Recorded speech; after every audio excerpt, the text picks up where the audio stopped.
Hello, everybody. So thanks for jumping on. So this one's going to be also for people who just generally manifest. But I talked a little bit about embodied cognition on one of my other videos. But also, Neville also encourages us to embody the state, okay? So again, keep in mind that embodying the state is actually multi-layered, okay? Now, what do I mean by that? Well, I'm going to break that down, of course. Just chill, all right?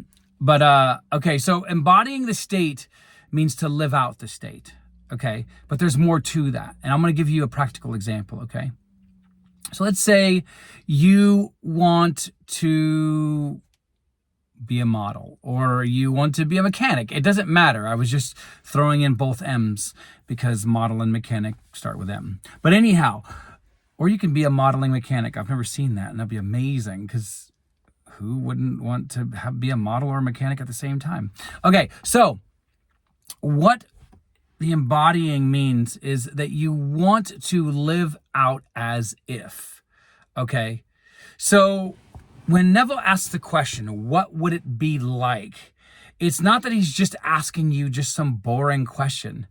It's literally trying to get your creative flow going, your creative juices, not those ones, but the creative ability to think out, what would I be like? So a lot of people might get really nervous and be like, I just need to create the scene, right? Or, and they think, okay, even writing gets in the way, like writing down the scene or whatever. No. You're the artisan. The word creator in Hebrew literally means artisan.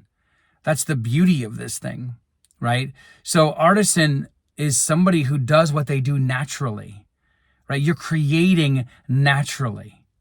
So you don't effort creation because that's what you do. So think about this. And artists, we're going to come back to the modeling mechanic in a second. Don't worry, they're just chilling over there trying to mix the two together. But anyhow, the artisan, the artist is the person who creates art. When they get up in the morning, they don't effort. It's just part of who they are. Part of their tool set is being an artist, right? So the writer gets up and writes. It's part of their tool set. Doesn't mean that they won't have days where they're trying to think of an idea or whatever it is, that they might even never have writer's block or drawing block or painter's block or any kind of block. But anyhow, what it is that you understand that as a creator, as a manifester, you don't effort it because you're doing it already, right? And so when we're trying to fully grasp what Neville's getting here, when he asks the question, what would it be like? He's assuming that you know. He's assuming that you've accepted that you are the thing that creates. Because when the what comes to you and it comes out of desire, which remember is the divine language, right? Desires start from God and then speak to us. If God had a language, it would be desire, right? And yes, God speaks other languages like emotions and feelings and images. But we're going to get into that in another one. God's bilingual, trilingual, quadlingual. God's lingual. So what you want to do is you want to fully be aware of the fact that when he's asking you this question, the basic assumption that you've got to come to is, I'm a creator. Like, so when I create, I do it effortlessly. That's what he also means by effortlessly, right? A mechanic has the knowledge already within him to fix a mechanical issue. Hence why he's called a mechanic, right? He's skilled in that particular area. You are skilled in the area of creation. You don't have to go and be like, I've got to get a 7-year degree in learning how to manifest. Nope, you don't. And anybody who says that you do just wants your money. So you are manifesting, right? You are creating, okay? You don't need a degree. You just need you, okay? So when he says, what would it be like? That first question, what, is supposed to be inspirational. It's supposed to get you to the jump of like, what would it be like? Like what? As in, where are the details coming from? They're coming from within, right? What would it be like? But then again, what would it be like if you want to be the #1 mechanic in your industry? Well, what would you do? As a person Because remember, you're living in the end. So if you're living in the end, you've won. You're like the number one competitive mechanic. I don't know if that's even a thing, but I've never seen a competitive mechanic. Like, can you imagine that? But did you get that? So what I want you to realize is that when you want to be this award-winning mechanic, you reverse engineer the lifestyle. You reverse engineer the belief system. You reverse engineer the feelings. You reverse engineer the mentality. And yes, you can't even reverse engineer actions. And yes, action in 3D. No, you're not going to abort your desire. Okay? But what I want to say here is that you want to be able to use that as a method to then answer Neville's question, what would it be like, right? So you have to imagine yourself already there and then begin. And again, if you're a writer, use that. That's a skill, right? If you're an artist, then draw. What would it be like? Okay? Use all the faculties and skills that you have to be able to build out the world that you want to live. And then you create from those scenes. You live in the end. And then throughout the day, if doubts come up and saying it's never going to happen, it's impossible, right? This person already won this year and it's completely not going to happen, right? So what you want to do is you want to generate affirmations from the end. You want to generate affirmations from the feelings of the wish fulfilled. And I'm going to go into that in another video about affirmations, because I know there's some controversy, especially in the world of Neville, as to whether these are even efficient or even if they work at all. Neuroscience says they do. But what I want to do is I want to encourage you when you are coming at this. What does it mean to embody? Well, embody means what are the characteristics of this person who has the thing that you want? How would they react to things throughout their day? So again, if you are, I know this is a really dumb example, but if you want to be the competitive mechanic of the year, right? Okay.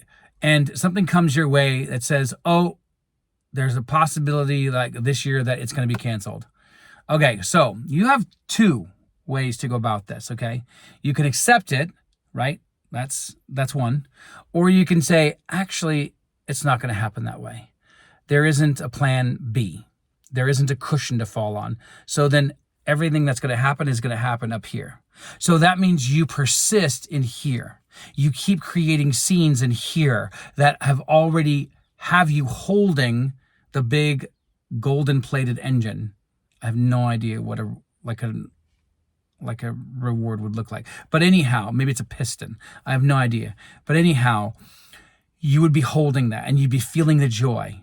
And so anytime that doubt comes, you would just be rehearsing those emotions throughout the day, okay? And you would just be rehashing them over and over and over, okay? And then just go about your day, right? Distract yourself. Do whatever you need to do. Okay. And yes, there is a spiritual art of distracting yourself. And I'm going to go into that as well. Okay. So yes. So again, embodiment means you're living out the state. You're living it out in here. Can you live it out in 3D in this world? I have no problems with that. I know other people will disagree with that, but as long as you're doing the actions in 3D from a state of joy, not lack, then there's nothing wrong with that. If you're doing it from lack, and every single time you perform an action in this world, it creates a gap in you, don't.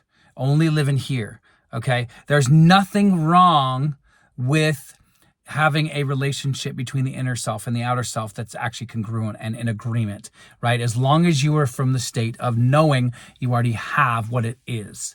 Okay. So again, embodiment, what I would encourage you to do is write down 5 to 10 actions that this person would have. But in those actions, create perception and reactions. How would they react if something like this happens? Set up a scenario. Be like, okay, I want to be, Miss America. Okay, yeah, but they're probably going to cancel it this year. Yeah, but you don't allow that to dictate whether you're going to be Miss America this year because you already are. Right? So then how would that person react to this? Oh, well, you gaslight yourself. Oh, whatever. That's a mail for somebody else. Or, you know what? Look at the date. Oh, that was 10 years ago. Right? So you end up creating a scenario where whatever pieces of information that are flying your way that are telling you the opposite, as if, oh, that must have been a mistake. Oh, you know what? I'm completely going to distance myself from that, right? Or I'm going to show disgust towards it. Because remember in the other video that I was sharing, that disgust is a very powerful emotion where you can begin actually emotionally and psychologically distancing yourself from anything that is saying otherwise than you achieving your end desire, right? So again, embodying, I would write down those actions. And again, start here. And if you feel inspired to do it in this world, then go for it, right?